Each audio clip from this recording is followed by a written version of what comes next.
बेटियों का आशीर्वाद, गर्व और दृष्टिकोण की कहानी।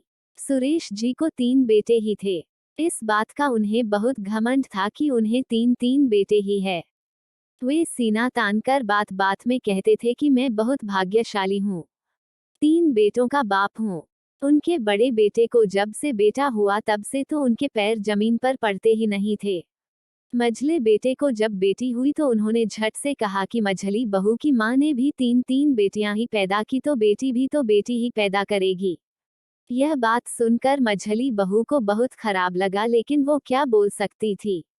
मन मसोस कर रह गई। नातिन होने की खबर पाकर मझली बहू के पिता रामचंद जी बहुत सारे उपहार लेकर नातिन को देखने बेटी के ससुराल आए।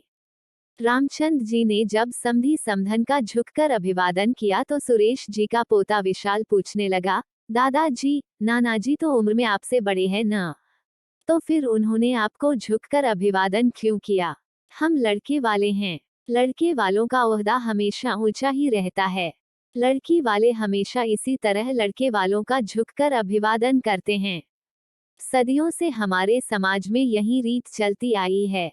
सुरेश जी ने अभिमान से कहा, लेकिन दादाजी, हमारी टीचर तो कहती है कि शादी के वक्त पिता अपनी बेटी का दान करता है, तो फिर दान लेने वाला दान देने वाले से बड़ा कैसे होता है? विशाल के इस सवाल पर सुरेश जी को कोई जवाब नहीं देते बना। विषयांतर करने के लिए वे रामचंद जी की तरफ देखकर बोले, चलिए अपनी नातिन से मिल लीजिए। नातिन को देखकर रामचंद जी बहुत खुश हुए। वे बहुत ही प्यार से अपनी नातिन को निहार रहे थे। उन्हें इतना खुश देखकर सुरेश जी से रहा नहीं गया। उन्होंने रामचंद जी से पूछा, आपको तो पहले से ही 3 बेटियां हैं, फिर भी आप नातिन के होने पर इतना खुश कैसे दिखाई दे रहे हैं?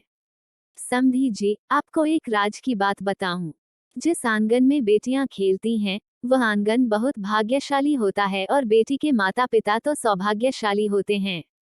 इतना कहकर रामचंद जी शगुन का लिफाफा सुरेश जी को देने लगे। सुरेश जी, अब आप ही बताइए भाग्यशाली कौन होता है? रामचंद जी ने लिफाफे की ओर इशारा करते हुए कहा, बेटों के पिता को ऐसे खर्चे नहीं करने पड़ते। समधी की बात सुनकर सुरेश जी मन ही मन बुदबुदाए।